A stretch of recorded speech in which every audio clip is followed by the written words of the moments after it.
ব্যবসা বাণিজ্যের বিভিন্ন খাতে কর ছাড়ের সমালোচনা করেছেন অর্থ উপদেষ্টা। বলেছেন, গত 50 বছর ধরে আমরা কর ছাড় দিয়ে শিশু লালন পালন করছি, আর কতকাল লালন করব। অনুষ্ঠানে অর্থ সচিব প্রশ্ন রাখেন, কর জিডিপি অনুপাত না বাড়লে এত সম্পদের যোগান আসবে।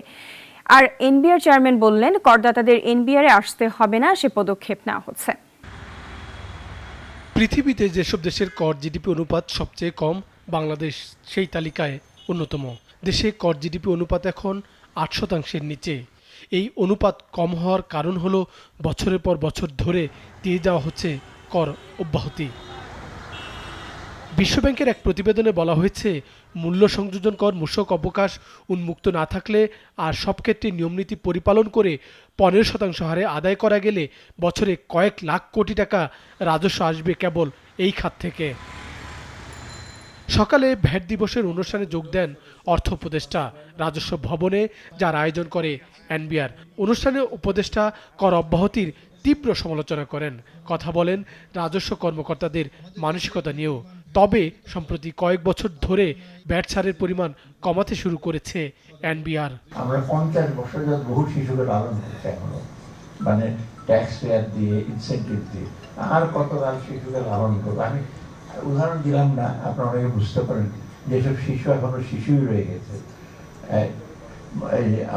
শারীরিক থেকে বড় হয়ে গেছেন, কিন্তু নিজেকে বলবে আমাদেরকে এখনো প্রোটেকশন আছে। এই প্রোটেকশনের দিন কিন্তু চলে গেছে। অনুষ্ঠানে অর্থ সচিব অবশ্য বলেন, রাতারাতি কর অব্যাহতি প্রত্যাহার করা যাবে না, এতে চাপে পড়বে শিল্প খাত। তবে রাজস্ব বাড়ানো না গেলে এত সম্পদ আসবে কোথা থেকে, প্রশ্ন তোলেন সচিব। আমাদের একটা জিনিস বলতে হবে যে আমাদের কর জিডিপি অনুপাত অনেক কম, পৃথিবীর অন্যান্য দেশের তুলনায় অনেক কম, এবং এটা নিয়ে আমাদের প্রায় কথা শুনতে হয় বিভিন্ন ডেভেলপমেন্ট পার্টনারদের কাছ থেকে এবং বিভিন্ন জায়গা থেকে। তো এই ক্ষেত্রে আমরা আশা করব যে এনবিআর তাদের কর রাজস্ব বাড়ানোর ব্যাপক প্রচেষ্টা চালাবে। এনবিআর চেয়ারম্যান জানালেন, করদাতাদের তার অফিসে আসতে হবে না, নেওয়া হয়েছে তার পদক্ষেপ। মুখ দেখাদেখি হবে না রাজস্ব কর্মকর্তা আর করদাতাদের। তবে জনগণ মূসক দিলেও ব্যবসায়ীরা অনেক সময় তা তছরূপ করেন, মন্তব্য করেন চেয়ারম্যান। আমরা ড্রাস্টিক কিছু অ্যাকশন নেব, বিশেষ করে যেই জায়গাগুলোতে কমপ্লায়েন্সের চরম অভাব আছে সেগুলোতে যাতে আমরা কমপ্লায়েন্সে নিয়ে আসতে পারি। আমাদের রেজিস্টার্ড ভিএটি পেয়ারের সংখ্যা অনেক বাড়ানোর সুযোগ আছে। আমি তো মনে করি 4 থেকে 5 গুণ হওয়া উচিত। মাত্র 5 লাখ প্লাস আমাদের আছে, এটা 20-25 লাখ না হওয়ার কোনো কারণ নেই। ব্যবসায়ীরা বলেন, তারা কর দিলেও সে অর্থ কোথায় ব্যবহার হচ্ছে সেটি জনগণের মনের প্রশ্ন। এই প্রশ্নের উত্তর নিশ্চিত করা গেলে কর সংস্কৃতি গড়ে তোলা যাবে। রেভিনিউ ফাঁকি হবে না, আবার রেভিনিউ নিবর্তনমূলক হবে না। ক্ষুদ্র খাতগুলো যেখানে নতুন উদ্যোক্তা আসবে সেখানে যেন সহায়ক হয়, আবার উপরের ফাঁকিগুলো যেন আমরা টোটালি রোধ করতে পারি।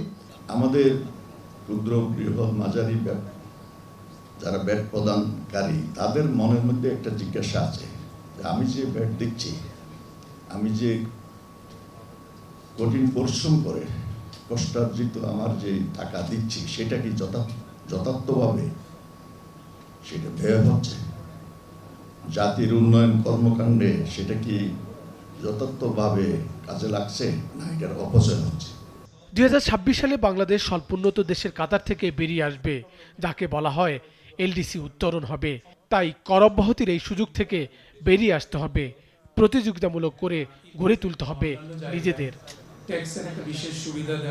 সাইদ আরমান, নাগরিক, ঢাকা।